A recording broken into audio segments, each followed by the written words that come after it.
오늘 이사야 56장 말씀을 가지고 우리가 함께 말씀을 나눠볼 텐데, 우리 화요일에 큐티했던 말씀이죠.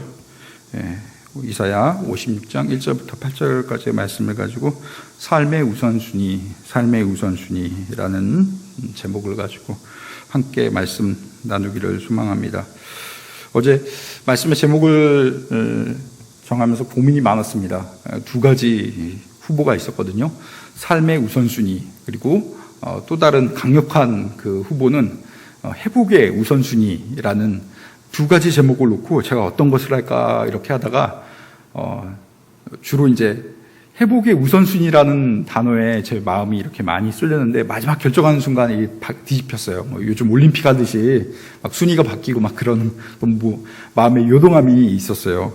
그래서 딱 결정하고 나서도 뭔가 좀 아쉬움이 있었는데, 좀 제 아들 녀석이 딱 생각나더라고요. 엄마가 좋아, 아빠가 좋아? 딱 물어보니까 요즘에는, 예전에는 둘 중에 하나만 딱 선택했는데 요즘에는 얘가 약아가지고 둘 다 이렇게 말을 해요. 엄마가 좋아, 아빠가 좋아? 그러면은 엄마, 아빠 딱 그래요. 맨 먼저 엄마를 얘기하고 그다음 아빠를 얘기하는데 둘 다 얘기를 하긴 해요. 그래서 그게 딱 생각나면서 제목을 정할 때 그렇게 했어야 되는데, 이 두 가지를 섞어야 되는데, 두 가지를 함께 해야 되는데, 그 생각이 들었어요. 그래서 오늘 말씀의 진짜 제목은요, 회복된 삶의 우선순위. 그러니까 여러분, 회복된 삶의 우선순위라고 이렇게 기억해 주시면 좋을 것 같아요. 말씀을 시작하도록 하겠습니다. 오늘 말씀은 이사야 56장 1절부터 8절까지 회복된 삶의 우선순위라는 제목으로 우리 함께 말씀을 나눠보고자 합니다. 오늘 1절 말씀 우리 함께 읽도록 하겠습니다. 자막을 통해 우리 함께 보도록 하겠습니다. 한 목소리로 읽도록 하겠습니다. 시작. 여호와께서 이와 같이 말씀하시기를, 너희는 정의를 지키며 의를 행하라. 이는 나의 구원이 가까웠고 나의 공의가 나타날 것임이니라 하셨도다. 아멘. 이사야 56장은 회복되는 이스라엘에 대해서 하나님께서 말씀하여 주시는 그런 성경 구절입니다. 노예였던 이스라엘, 70년 바벨론의 포로로 살았던 그들에게 하나님께서 회복을 선포하십니다. 여호와께서 이와 같이 말씀하셨다. 하나님의 말씀이다. 너희는 이제 정의를 지키며 의를 행하며 살아라. 하나님의 구원이 가까워왔다. 나의 공의로 너희를 이렇게 보일 것이다. 나타날 것이다. 나의 공의가 나타날 것이다. 라고 이렇게 말하고 있는 것입니다. 정의, 의, 그리고 공의, 이런 단어가 쓰였죠. 이런 것들이 나타나게 될 것이고 너희는 회복되게 될 것이다. 라고 이렇게 말하고 있습니다. 우리는 정의로움, 그리고 공의, 의로움, 그런 것들을 생각하면 좀 추상적인 것으로 우리가 좀 생각할 수 있죠. 그런데 그런 것들이 아니라 구체적으로 본다면은 우리가 이 말씀을 좀 생각할 수 있는데요. 로마서 3장 19절부터 24절까지 볼 텐데, 그 가운데 21절에 이 말씀이 있습니다. 이제는 율법에 하나님의 한 의가 나타났으니, 하나님의 한 의가 나타난다라고 이렇게 말씀하고 있죠. 오늘 본문 말씀에도 1절에 나의 공의가 나타날 것이다 라고 이렇게 말하고 있습니다. 로마서 3장 19절부터 우리 천천히 함께 보도록 하겠습니다. 로마서 3장 19절 말씀 우리 자막을 통해서 우리 함께 보도록 하겠습니다. 함께 읽겠습니다. 시작. 우리가 알거니와 무릇 율법이 말하는 바 율법 아래에 있는 자들에게 말하는 것이니, 이는 모든 입을 막고 온 세상으로 하나님의 심판 아래에 있게 하려 함이라. 율법에 대해서 말하고 있죠. 율법 아래에 있는 사람들은 어떻게 됩니까? 그 율법으로 말미암아 하나님의 심판 아래에 놓일 수밖에 없다라고 말하고 있죠. 그 율법이 우리에게 의로움으로 다가온다 할지라도, 그것이 하나님의 말씀으로 다가온다 할지라도, 우리가 실상 우리의 모습이 죄인되기 때문에 우리는 그 하나님의 심판 안에서 벗어날 수 없는 그런 존재로 살아갈 수밖에 없다는 것이죠. 20절 말씀 보도록 하겠습니다. 그러므로 율법의 행위로 그 앞에 의롭다 하심을 얻을 죄가 없나니 율법으로는 죄를 깨달음이라. 율법의 역할을 말하고 있는 것이죠. 우리가 율법으로 의로워지는 것이 아니라 율법으로 말미암아 우리가 깨달을 수 있는 것은 내가 죄인되구나. 난 죄인이구나 라는 것을 우리가 깨닫는다는 것입니다. 이 11절 말씀 이어서 보니까요. 방금 전에도 말씀해 드렸는데 이제는 율법에 하나님의 한 의가 나타났으니 율법과 선지자들에게 증거받은 것이라. 무엇입니까? 하나님의 한 의, 구원자로 오신 예수 그리스도, 그분이 우리에게 나타났다는 것이에요. 그분의 나타나심은 하나님의 의가, 하나님의 공의가, 하나님의 정의가 드러나는 것이죠. 그렇기 때문에 22절 말씀 보도록 하겠습니다. 곧 예수 그리스도를 믿음으로 말미암아 모든 믿는 자에게 미치는 하나님의 의인이 차별이 없느니라. 오늘 그 본문 말씀과 일맥상통하는 그 구절이에요. 그리스도로 말미암아 우리가 구원을 받게 된다. 차별이 없게 된다라고 이렇게 말씀하고 있죠. 오늘 말씀에 56장 1절부터 8절까지 봤는데 그 가운데는 이방인에 대한 언급이 있어요. 하나님의 그 성막에 함께 예배자로 참여할 수 없는 그들, 그리고 고자로서 그의 삶의 그 조건 때문에 하나님의 은혜 자리에 나아갈 수 없는 그런 사람들, 어떻게 보면 그의 삶의 조건 때문에 차별을 받았던 그런 사람들, 예배 드릴 수 없는 그런 사람들이 등장하는데 이제는 그들에게 차별이 사라질 것이다 라고 이사야 56장 말씀하고 있고요. 그리고 나중에 예수님은 어떻게 오십니까? 하나님의 의로 나타나셔서 우리의 믿는 자에게 구원을 주시고 이 구원을 차별 없이 모든 사람에게 베풀어 주신다는 그 말씀이죠. 23절 말씀 우리 보도록 하겠습니다. 모든 사람이 죄를 범하였음에 하나님의 영광에 이르지 못하더니, 마지막 24절입니다. 그리스도 예수 안에 있는 속량으로 말미암아 하나님의 은혜로 값없이 의롭다 하심을 얻은 자가 되었느니라. 아멘. 오늘 말씀 이사야 56장 1절부터 8절은요. 표면적으로는 이스라엘의 회복, 종되었던 바벨론의 노예였던 그들에게 회복이 있을 것이다 라는 그 메시지입니다. 근데 그 메시지에서 끝나는 것이 아니라 이 메시지의 의미를 보니까 구원받은 자녀들에게 회복이 있을 것이다 라는 그 메시지예요. 그러니까 구약시대의 그 바벨론 포로들에 대한 메시지를 뛰어넘어서 오늘 구원을 받은 우리들에게, 너희들에게 이런 회복의 역사가 일어날 것이다 라고 그 회복에 대해서 말하고 있는 것이죠. 그러면서 회복된 사람들, 노예였던 사람들이 이제 자유인이 되었을 텐데 너희는 이렇게 살아야 된다라는 것을 말씀해 주고 있고요.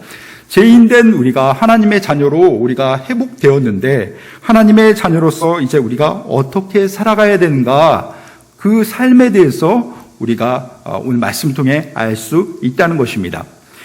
오늘 본문 말씀 2절 말씀을 우리 함께 읽도록 하겠습니다. 본문 말씀 2절입니다. 함께 읽겠습니다. 시작. 안식일을 지켜 더럽히지 아니하며 그의 손을 금하여 모든 악을 행하지 아니하여야 하리니 이와 같이 하는 사람, 이와 같이 굳게 잡는 사람은 복이 있느니라. 아멘. 네. 오늘 말씀에 후반절에 복이 있다. 복이 있다. 회복된 너희들은 복이 있다. 근데 이 복된 삶을 살아가는 조건이 있는데, 복이 있다 하시면서 2장 그 첫 부분에 안식일을 더럽히지 아니하여야 된다라고 말씀하고 있습니다. 안식일을 더럽히지 말아야 한다. 오늘 회복에 대해서 말하고 있죠. 노예였던 너희들 이젠 자유인이 될 거야. 죄인된 너희들 하나님의 자녀되는 권세를 누리게 될 거야. 회복이 있을 거야. 회복이 있을 거야. 근데 회복된 삶은 이렇게 살아가야 돼 라고 말씀하고 있는데, 여러분, 우리가 회복에 대해서 말하고 있는데 여러분은 어떤 회복을 꿈꾸십니까? 네.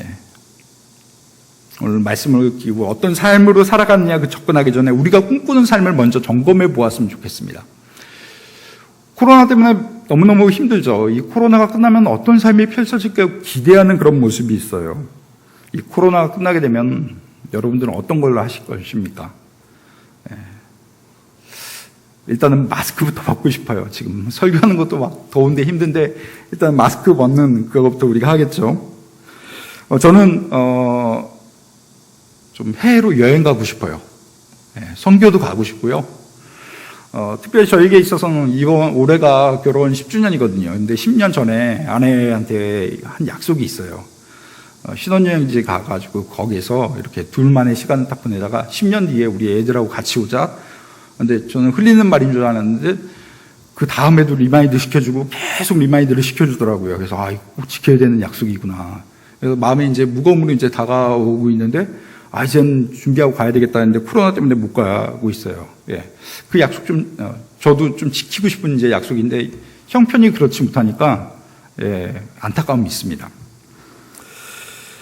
이 코로나가 끝나면은 우리 많은 사람들이 새로운 삶, 변화된 삶을 꿈꾸죠. 가장 어려운 분들이 우리 자영업 하시는 분들인 것 같아요.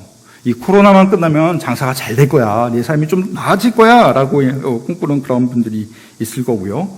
우리 학생들은 어떻습니까? 코로나로 맨날 인터넷으로 수업 받는데 이제는 내가 그 캠퍼스 생활도 좀 하고 싶어. 그런 꿈도 꾸는 친구들이 있을 것 같아요. 나도 CC 하고 싶어. 뭐 만남이 없으니까 무슨 뭐 커플이 있겠습니까? 여러 가지 삶의 그런 회복되는 것을 꿈꾸는 것이죠. 너희 삶 가운데 회복이 있을 것이다, 변화가 있을 것이다 라고 말씀하시면서 여러 가지 변화가 있겠지만 하나님께서 먼저 말씀하시는 것은요, 안식일이에요. 안식일을 더럽히지 말아라. 안식일을 더럽히지 말아라. 지금 이들이 노예입니다. 70년간 노예살이를 하고 있어요. 왜 노예살이를 했을까? 근본은요, 하나님을 버리고 우상을 숭배하였기 때문에 하나님의 심판을 받아서 이들이 70년간 노예살이를 하고 있는 것입니다. 근데 이 70이라는 숫자가 왜 70일까 하는 그런 고민이 있었어요. 근데 어떤 성경학자가 이렇게 얘기를 하더라고요.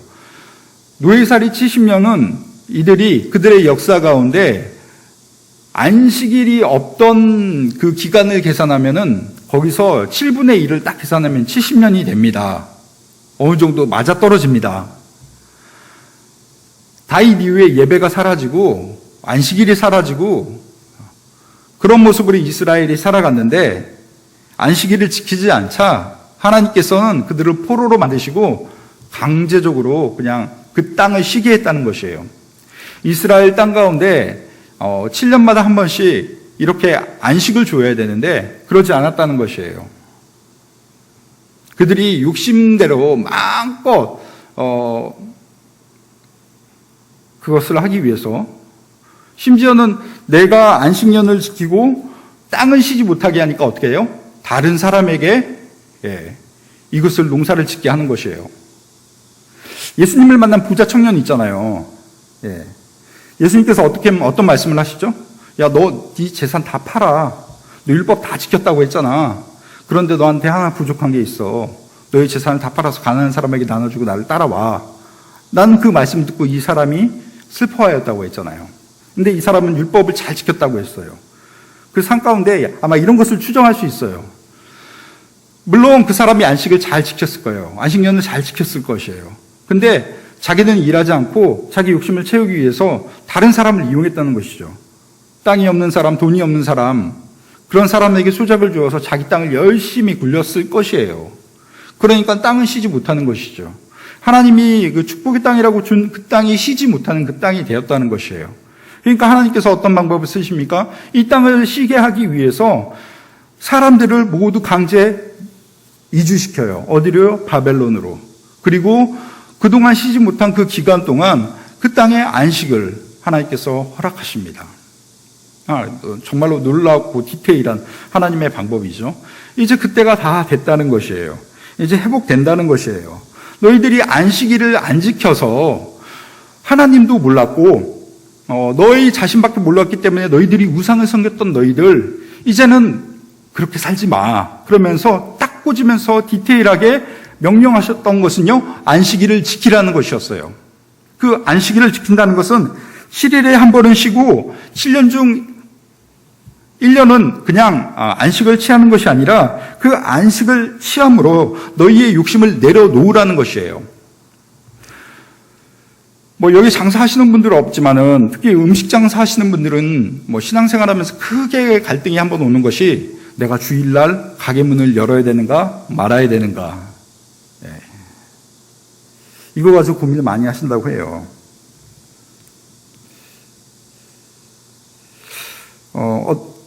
천안에 가족교회 잘하는 교회 가운데 천안 제작교회, 아산 제작교회, 거기에 짜장면집 하시는 분이 계세요. 근데 딱 신앙생활 하시면서, 난 주일날 이제 일하지 않습니다.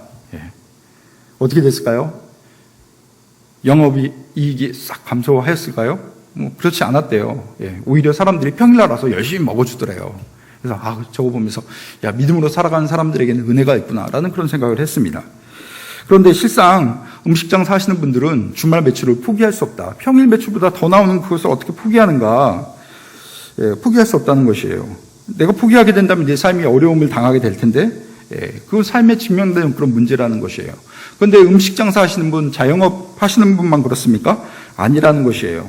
내가 열심히 주일도 일하고 열심히 공부하는 것, 그것을 해야지만 나의 삶 가운데 뭔가 돌아오는 것들이 있기 때문에 그것을 포기하지 못한다는 것이에요. 그러나 하나님께서는 안식일을 지키라고 말씀하십니다. 왜 지키라고 할까요? 너가 너의 삶을 책임지려고 그렇게 열심으로 살아가는데 너의 삶의 주인은 네가 아니야. 네가 내 인생 책임지는 것이 아니라 진정으로 삶의 주인 내가 너의 삶을 책임져 주신다는 것이에요. 그러니까 안식일날 쉬라는 것입니다. 쉬면서 하나님을 바라보는 것이에요. 하나님 중심적으로 살아가라는 것입니다. 요한 3서 1장 2절 말씀, 우리가 잘 아는 말씀이죠. 우리 자막을 통해 함께 보도록 할 텐데요. 요한 3서 1장 2절 말씀입니다. 사랑하는 자여, 내 영혼이 잘된 같이 내가 범사에 잘되고 강건하기를 내가 간구하노라. 아멘. 유명한 말씀이죠. 우리가 좋아하는 말씀입니다. 왜 좋아하는 말씀입니까? 내가 범사에 잘되고 강건하기를 내가 간구하노라 라는 그런 축복의 말씀이 있기 때문이죠. 모든 일에 잘 된대요. 돈도 잘 벌고요. 좋은 직장도 다니고 또 직장 안에서의 그런 삶이 형통한 삶을 살아가는 것이죠. 또 거기다가 건강한 삶을 살아간다는 것, 얼마나 복되고 축복된 삶입니까? 그런데 이렇게 축복을 하면서 사랑하는 자여 내 영혼이 잘된 같이 내가 범사에 잘되고 강건하기를 내가 간구하노라 라고 이렇게 말씀했다는 것입니다. 말씀의 순서가 있어요. 맨 먼저 범사에 잘되고 네가 건강하기를 바래 라고 말씀한 것이 아니라 전제 조건이 있습니다. 사랑하는 자여 내 영혼이 잘됨 같이 라는 이 구절에 우리의 마음이, 우리의 눈길이 더 꽂혀야 된다는 것입니다. 내 영혼이 잘된 같이 범사에 잘되고 강건하기를 바라노라. 이것이 하나님의 축복의 단계라는 것이에요. 먼저는 영혼이 잘 돼야 되는 것이에요. 우리의 영혼이 잘 돼야지 그 다음에 범사에 잘됨이 있고 우리의 강건함도 뒤따라올 때 그것이 진정한 축복이라는 것입니다. 먼저는 영혼이 잘 돼야 된다는 것이에요. 그런데 우리는 어떻습니까? 우리는 먼저 보여지는 것, 가까운 것, 물질적인 것, 육체적인 것, 거기에만 우리의 마음이 쉽게 쏠리게 되는 것이죠. 느헤미야 13장을 보면 15절과 17절에 이런 말씀이 있습니다. 느헤미야는 어떠한 성경입니까? 성벽을 재건하고 거기 성문을 다시 공사하고 또 그 안에 사람들을 불러 모으고 또 그들을 다시 한번 회복시키는 그런 포로됐던 자들의 귀환하는 그 과정을 그리고 있습니다. 그것이 느헤미야의 중심된 이야기죠. 느헤미야는 1장부터 13장까지 되어 있습니다.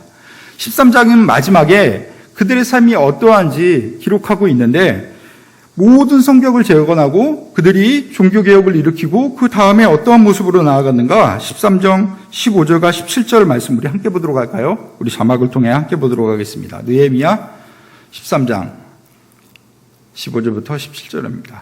함께 읽도록 하겠습니다. 시작. 그때 내가 본즉 유다에서 어떤 사람이 안식일에 술투를 밟고 곡식단에 나귀를 실어 운반하며 포도주와 포도와 무화과 여러 가지 짐을 지고 안식일에 예루살렘에 들어와서 음식물을 팔기로 그날에 내게 경계하였고, 15절 보니까 후반절에 어떤 것이 기록되어 있어요? 안식일에 그들이 장사하였다는 것이에요. 그들이 먹고 마실 것을 장사하였다는 것이에요. 그들이 꼭 필요한 거였어요. 그들이 공급받아야 될 그런 음식이었어요. 그런데 이것을 사고 팔았다는 것이에요. 언제? 안식일에. 다음 16절 말씀도 우리 함께 보도록 하겠습니다. 시작. 또 드로 사람이 예루살렘에 살며 물고기와 각양 물건을 가져다가 안식일에 예루살렘에서 유다 자손에게 팔기로 17절까지 읽도록 할게요. 시작. 내가 유다의 모든 기인들을 꾸짖어 그들에게 이르기를 너희가 어찌 이 악을 행하며 안식일을 범하느냐라고 이렇게 기록되어 있어요. 성벽을 재건한 지 얼마나 됐다고, 삶이 노예에서 자유인으로 바뀐 지 얼마나 됐다고, 그들이 예배할 수 없는 그곳에서 이제 예배를 못하다가 이제 드디어 예배할 수 있게 됐는데 그 예배의 모습은 사라지고 어떤 모습이 나와요? 먹고 살아가는 그런 모습, 물건을 사고 파는 그런 모습이 나타났다는 것이에요. 참 충격이죠. 우리는 느헤미야, 와, 하나님의 은혜로, 하나님의 도우심으로 성벽이 만들어지고 이스라엘 공동체가 회복되는 놀라운 역사가 일어났구나, 와, 은혜롭다 했는데 실상 마지막에는 이런 모습이 드러났다는 것이에요. 이스라엘만 그러겠습니까? 아니에요. 우리도 그래요. 쉽게 우리가 바라는 그런 범사에 잘 되고 강건하는 그런 쪽으로 우리의 마음이, 우리의 행동이 쉽게 끌려간다는 것이에요. 그렇기 때문에 하나님은 회복된 이스라엘 공동체에게, 구원받은 우리에게 말씀하고 있습니다. 안식일을 잘 지켜라. 안식일을 더럽히지 말아라. 이 의미는 무엇입니까? 표면적으로 안식일을 잘 지키라는 것이 아니라 네가 너의 삶이 회복되었다면, 너의 삶이 달라졌다면 그 달라지는 삶 가운데 분명히 우선순위가 있어야 되는데 그것은 너의 영혼을 잘 관리하여라. 네 영혼이, 너의 모든 것이 하나님을 바라봐야 된다는 것이에요. 그렇기 때문에 하나님께서는 안식일을 잘 지켜라. 안식일을 더럽히지 말아라 라고 명령하고 있는 것입니다. 이것이 중요한 것입니다. 이것이 우선순위 첫 번째인 것이에요. 여러분, 우리의 삶을 한번 되돌아볼까요? 우리의 삶에 어떤 모습으로 우리가 살아가는지, 일주일 동안 어떤 모습으로 우리가 지내왔는지, 우리가 정말로 우리의 우선순위가 분명히 있을 텐데 그 우선순위 첫 번째, 정말로 하나님이 명령한 그 말씀이 있고 하나님이 있고 안식일이 있고 예배가 있었는지, 그것을 우리가 점검하는 저와 여러분이 되기를 소망합니다. 코로나로 인해서 우리가 함께 예배드리지 못하는 그런 모습이 있어요. 가장 걱정되는 것은 함께 예배드리지 못하는 지체 가운데 그들의 마음이 예배 가운데 멀어지는 그런 모습도 지금 보여지고 있다는 것이에요. 여러분, 우리도, 저도 쉽게 그럴 수 있어요. 그런데 우리가 마음속으로 생각할 것은 먼저 우선순위를 생각해야 된다는 것이에요. 하나님을 생각하고 안식일을 생각하고 거룩한 주일을 생각하고 예배를 생각하는 저와 여러분 되기를 소망합니다. 두 번째로 우리가 살펴볼 것은 하나님이 어떤 것을 원하시는가, 2절과 4절 말씀을 우리 함께 보도록 하겠습니다. 먼저 2절 말씀 우리 함께 볼 텐데요. 우리 같이 보도록 하겠습니다. 시작. 안식일을 지켜 더럽히지 아니하며 그의 손을 금하여 모든 악을 행치 아니하여야 하리니 이와 같이 하는 사람, 이와 같이 굳게 잡는 사람은 복이 있느니라. 아멘. 4절 말씀도 우리 보도록 하겠습니다. 함께 읽겠습니다. 시작. 여호와께서 이와 같이 말씀하시기를 나의 안식일을 지키며 내가 기뻐하는 일을 선택하며 나의 언약을 굳게 잡는 고자들에게는, 여고 이렇게 말씀이 딱 여기까지 끊어지죠. 2절과 4절은요 비슷한 이렇게 말씀을 하고 있어요. 둘 다 첫 번째는 안식일에 대해서 말하고 있습니다. 그리고 두 번째는 손으로 금하는, 그러니까 악한 일을 하지 말아라 라고 말씀하시고요. 4절에는 비슷한 의미로 내가 기뻐하는 일을 하여라 하나님이 기뻐하는 일을 하여라 라고 이렇게 말씀하시죠. 병행되는 그 구조 가운데 하나님이 기뻐하는 것은 악을 버리는 것이다 라고 우리 생각할 수 있죠. 우리가 성경을 보면서 하나님은 어떤 것으로 기뻐하실까? 시편 51편 16편 17절 말씀 제가 읽어드릴게요. 주께서는 제사를 기뻐하지 아니하시니 그렇지 아니하면 내가 드렸을 것이라. 주는 번제를 기뻐하지 아니하시느니라. 하나님께서 구하시는 제사는 상한 심령이라. 하나님이여 상하고 통회하는 마음을 주께서 멸시하지 아니하시니이다 라고 이렇게 기록하고 있어요. 하나님이 제사보다 더 원하는 것이 있다는 것이에요. 그건 돌이키는 것이고요, 회개하는 그런 심령이라는 것이에요. 그래서 하나님께로 죄를 버리고 죄를 멀리하고 다시 하나님께로 돌아온 것, 그 자체를 정말 하나님께서 기뻐하신다는 것입니다. 그리고 하나님께서 우리 성경 말씀을 통해서 정말 우리에게 말씀하시는 것, 하나님이 좋아하는 것, 그것이 무엇입니까? 하나님을 사랑하는 것이에요. 그리고 하나님 사랑과 더불어 함께 하나님은 무엇을 말씀하고 계십니까? 이웃사랑을 말씀하고 있는 것이죠. 누가복음 10장 말씀, 우리가 잘 아는 말씀인데요. 어떤 율법교사가 예수님을 찾아와서 예수님을 한번 떠보려고 이렇게 묻습니다. 선생님, 무엇을 하여야 제가 영생을 얻겠습니까? 제가 어떻게 해야 구원을 받습니까? 이르시되 그렇다면 율법에는 무엇이라 기록되어 있느냐? 예수님이 다시 되물어 보십니다. 그러자 이 율법교사가 이렇게 말을 하죠.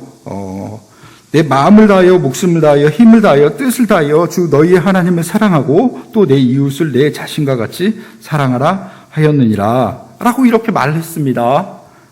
그러자 예수님께서 그래, 네가 대답한 것, 그 대답이 옳도다라고 이렇게 말씀하셨습니다. 그렇습니다. 이것이 중요한 것이죠. 율법과 또 선지자의 강령이라고 또 다른 성경에서 말하고 있습니다. 하나님을 사랑하는 것, 이웃을 사랑하는 것, 이것이 정말로 하나님이 기뻐하시는 그런 일이라는 것이에요. 그런데 이 율법교사가 예수님에게 한 가지를 더 물어봅니다. 자기를 뽐내려고 예수님께 한 가지 물음표를 하나 더 던집니다. 어떤 물음표를 던집니까? 예수님께서 예수님께 한번 물어봅니다. 그러면은 이웃은 누굽니까? 내 이웃은 누굽니까? 라고 이렇게 물어보는 것이죠. 그래서 예수님께서 비유의 말씀을 하십니다. 어떤 사람이 예루살렘에서 여리고를 지나가는 그 길목에 강도를 만났죠.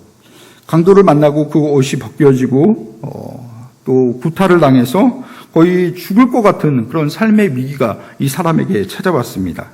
그런데 한 제사장이 그 길 가운데 이 강도 만난 사람을 만나는데 그를 피하여서 도와주지 않았다는 것이에요. 또 레위인도 그곳에 그를 보았는데 동일하게 아까 그 제사장과 함께 보고도 도와주지 않았다는 것이에요.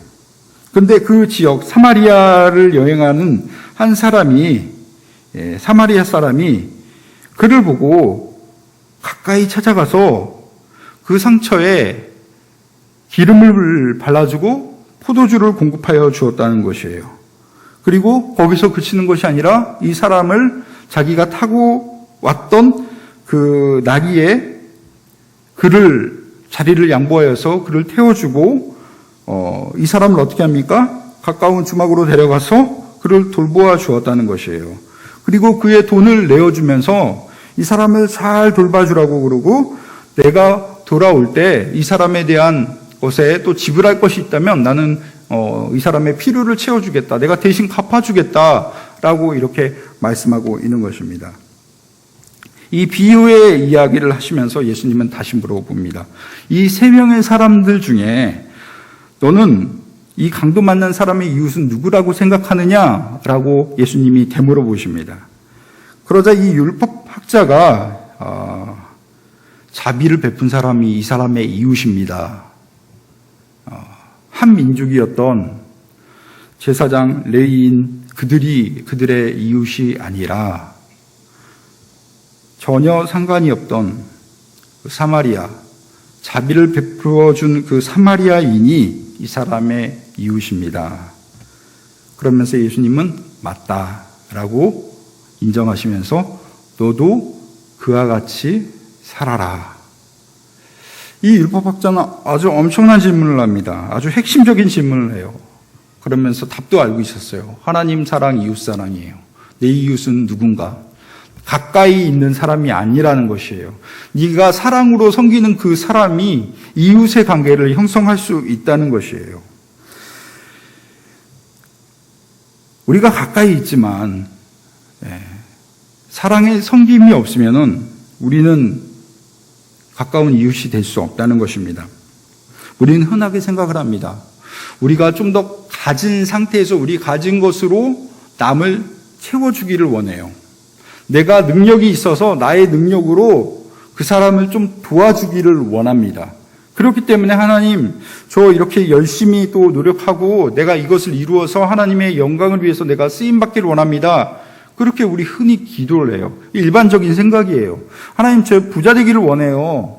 물질이 좀 넉넉했으면 좋겠어요. 근데 저를 위해서 쓰는 것이 아니라 그 넉넉함을 하나님 저에게 주신다면요, 하나님 정말로 어려운 사람들에게 그것을 이렇게 흘려보내는 그런 사람이 되겠습니다라고 우리 그렇게 기도해요. 그게 되게 일반적인 모습이에요. 그런데 예수님께서는 우리에게 이렇게 말씀하셨습니다. 너희 중에 누구든지 으뜸이 되고자 하는 자는 모든 사람의 종이 되어야 하리라 라고 이렇게 말하고 있어요. 사람은요, 높아지려고 해요. 어쨌든 내가 높아지려고 하는 게 나의 본성이에요. 그런데 우리는 또 신앙을 가졌기 때문에, 믿음을 가졌기 때문에 어떻게 해요? 내가 높아지면은 내가 그때서야 내가 하나님의 일을 내가 찾아서 그때 내가 뭔가 주님이 주신 능력으로, 물질로, 능력으로 그것을 감당하겠습니다 라고 흔히 그렇게 생각을 한단 말이에요. 그런데 예수님은 이 우리의 생각을 처참하게 그냥 깨트려 버려요. 너희들 으뜸이 되고자 하는 사람, 인정받고 싶은 그 사람은 어떻게 되어야 된다고요? 종이 되어야 된다고요. 그렇기 때문에 내가 능력이 없어도 돼요. 내가 배우지 못해도 돼요. 내가 가진 것이 없어도 돼요. 내가 그 사람을 위해서 종된 마음으로 그 사람을 섬기고자 하는 그 마음만 있으면요, 우리는 그와 이웃이 될 수 있다는 것이에요. 사랑의 관계가 맺어질 수 있다는 것이에요. 하나님이 이 일을 기뻐하신다는 것입니다. 여러분, 회복된 이스라엘 노예들아, 앞으로 이렇게 살아라. 이것이 우선된다라고 하나님께서 말씀하고 있는 것이에요. 구원받은 행복한 교회 성도들아, 행복한 교회 청년들아, 너희들이 구원받았지, 이제 하나님의 자녀가 되었지, 너희 삶 가운데 우선순위가 있는데 그것은 안식일을 지키며 하나님을 생각하는 것이고, 두 번째는 내 주변의 이웃, 네가 섬길 수 있는 그 사람들을 도우며 사랑하며 살아가라. 이것이 하나님의 마음이라는 것을 여러분 잊지 마시길 바랍니다. 세 번째, 마지막으로 우리가 7절과 8절을 우리 오늘 본문 말씀 7절과 8절을 우리 함께 보기를 소망합니다. 7절, 8절 말씀 함께 보도록 하겠습니다. 자막을 통해 함께 읽도록 하겠습니다. 시작. 내가 곧 그들의 나의 송산으로 인도하여 기도하는 내 집에서 그들을 기쁘게 할 것이며 그들의 번제와 희생을 나의 제단에서 기꺼이 받게 되리니 이는 내 집은 만민이 기도하는 집이라 일컬음이 될 것임이라. 마지막 8절 말씀 읽도록 하겠습니다. 이스라엘의 쫓겨난 자들을 모으시는 주 여호와가 말하노니 내가 이미 모은 백성 외에 또 모아 그에게 속하게 하리라 하셨느니라. 아멘. 오늘 이스라엘 백성, 노예였던 그들에게 회복을 명령하십니다. 회복이 있을 건데 부흥이 있을 것이야 라고 이렇게 말씀하고 있어요. 이 공동체가 있는데 너희 공동체는 부흥하게 될 것이야. 얼마나 복된 말씀입니까? 저도 우리 교회가 부흥했으면 좋겠어요. 우리 청년부가 부흥하는 그런 공동체 되었으면 좋겠어요. 하나님께서 함께 해주시면 충분히 그 부흥의 역사는 일어날 것이라 저는 믿어 의심치 않습니다. 그런데 이렇게 부흥을 말씀하시면서 그 부흥 공동체는 기도의 공동체다라고 말씀하고 있는 것이죠. 너희는 모이게 될 것이야. 모이게 될 것이야. 그곳에서 예배하게 될 것이야. 많은 번제와 희생제물을 나에게 바칠 것이야. 7절 말씀해 보니까 내가 그것을 기꺼이 받을 것이야. 얼마나 아름다운 모습입니까? 하나님께 영광을 돌리고 하나님이 그것을 기뻐하시면서 기꺼이 받는다는 것이에요. 우리 예배 드리면서 한편으로는 그런 마음이 있을 때가 있어요. 하나님 내 예배를 정말 받으실까? 라는 그런 두려움이 있는데, 오늘 말씀해 보니까요, 너희들이 드리는 그 제사와 예배를 내가 기꺼이 받을 것이야. 아주 참 은혜가 되는 것이죠. 근데 그 이어서 하는 말씀이 7절 후반절에 보니까요, 이는 내 집은 만민이 기도하는 집이라 일컬음이 될 것임이니라 라고 말씀하시면서 너희 공동체 가운데 큰 부흥이 있을 것이고 많은 사람들이 모일 것이고 많은 사람들이 모이는데 그보다 더 많은 사람들이 말을 하기를, 주변에 있는 사람들이 말을 하기를, 이곳을 보면서 이 전을 보면서, 이 성전을 보면서 저곳은 기도하는 집이야, 기도하는 집이야. 하나님께서 그렇게 말하는 것이 아니라 주변 모든 사람들이 그렇게 말을 한다는 것이에요. 이것은 무엇입니까? 회복된 이스라엘 백성들에게, 회복된 하나님의 자녀들에게 기도하는 일이 나타나는 것이에요. 예배의 부흥도 있지만 더 큰 부흥이 있는데 그것은 기도의 부흥이라는 것이에요. 이것은 무엇입니까? 변화된 삶을 살아가는 자들아, 기도의 부흥이 있을지어다. 너희들은 기도의 사람이 되어야 된다. 어느 정도? 주변에서 인정할 정도로.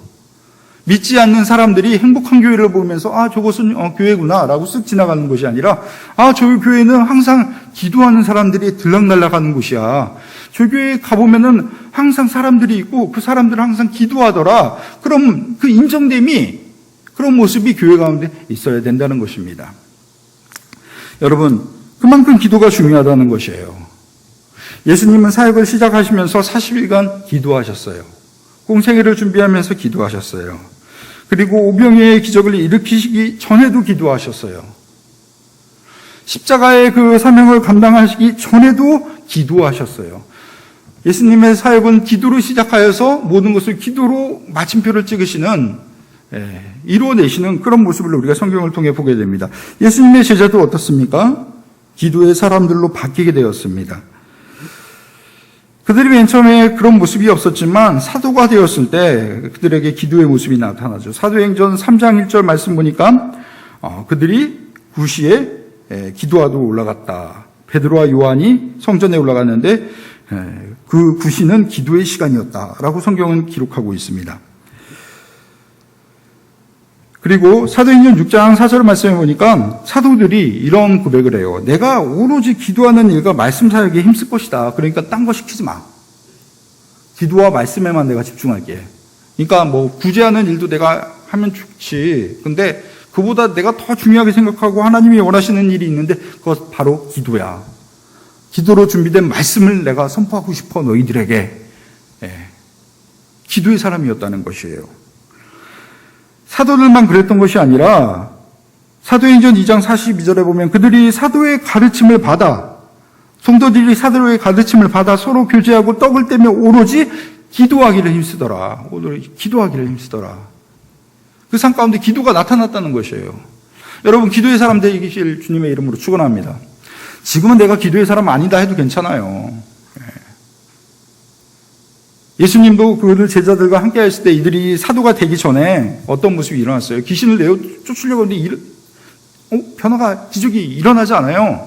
왜 이러죠? 그러니까 기도에는 이런 것들이 일어나지 않는다라고 예수님이 꾸짖잖아요. 기도하지 않았다는 것이에요. 내가 지금 기도의 사람 아니라도 괜찮아요. 그런데 나의 변화가 생길 것인데 그것은 기도하는 모습으로 나의 삶이 바뀌어져야 된다는 것이에요. 그러기 위해서는 나의 삶의 우선순위가 분명히 세워져야 된다는 것이에요. 나는 기도의 사람이 되어야 된다. 기도가 나의 삶에 정말로 중요한 그것이 되어야 된다. 나는 기도를 꼭 하는 그런 사람이 되어야 된다는 것이에요.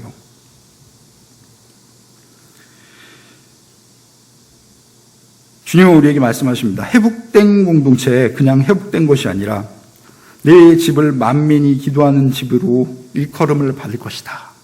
하나님이 원하시는 것이에요.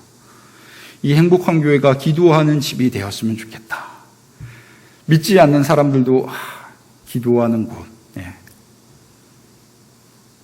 그런 변화를 만들어내는 것은 누굽니까? 바로 저와 여러분이라는 것입니다. 기도하는 곳, 기도하는 곳. 이 지역에 우리 행복한 교회는 어떤 소문이 나 있을까요? 기도하는 곳이야, 기도하는 곳이야. 그런 평판이 있었으면 좋겠어요. 예. 제가 예전 그 식당을 찾아다니다가 돈가스가 먹고 싶었어요. 그래서 대전에 이사 와가지고 어느 돈가스가 맛있어 하고 검색을 해보니까 유생땡이라는 돈가스 집이 있는 거예요. 아내랑 거기를 가면서 돈가스 집 이름이 그러냐 하면서 맞대요. 자기가 검색한 게 맞대요. 그러면서 이제 갔어요. 근데 진짜 간판에 그 이름으로 걸려져 있는 거예요. 돈가스 집이야. 어울리지 않는 이름인데. 그래서 이제 식사를 하면서 보았어요. 원래는 갈비집이었대요.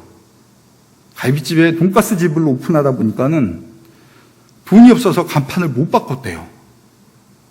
돈 조금만 벌면 간판 바꿀 수 있잖아요. 예. 근데 저는 그런 것 같아요. 이 사장이 정말로 좋은 재료 사기를 힘쓰고 진짜 음식 하는데 전념했기 때문에 간판 바꾸는 거 신경을 못 쓸 거라 생각을 해요.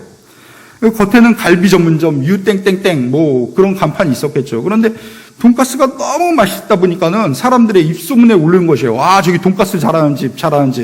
그런데 간판은 돈가스와 전혀 어울리지 않는 그 이름이었지만은 사람들의 평판으로 말미암아 거기는 맛있는 집, 거기는 돈가스 잘하는 집, 그렇게 사람들이 소문을 내주니까 이 식당이 유명해진 식당으로 변화하더라고요.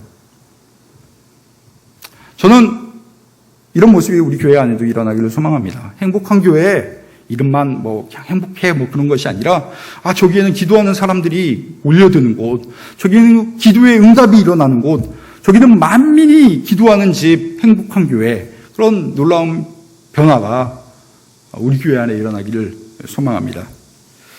이 시간 우리 말씀 붙잡고 오늘 기도하도록 하겠습니다. 회복된 자들에게 회복된 삶의 우선순위가 있다. 오늘 우리의 삶 가운데 무엇이 회복되어야 되는가? 오늘 말씀을 되짚어보면서 우리가 기도하기를 소망합니다. 첫 번째는요,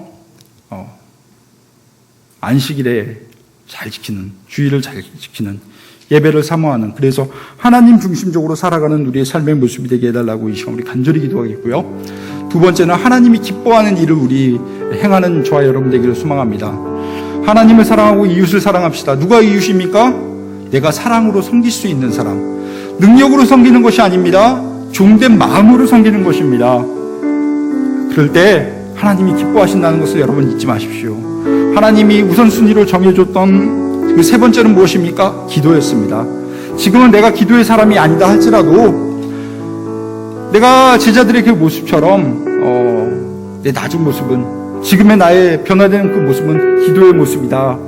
다짐하는 저와 여러분 되기를 소망합니다. 그래서 사도들이 많은 기도의 응답을 받았던 것처럼 우리도 그 기도의 응답을 가지고 하나님께 영광 돌리고 또 우리 지역을 살리고 지역에 믿지 않는 사람들이 행복한 교회를 바라봤을 때 저것은 기도하는 곳이다 라고 이렇게 말할 수 있는 그런 변화가 일어나길 소망합니다. 오늘 말씀 붙잡고 기도합니다.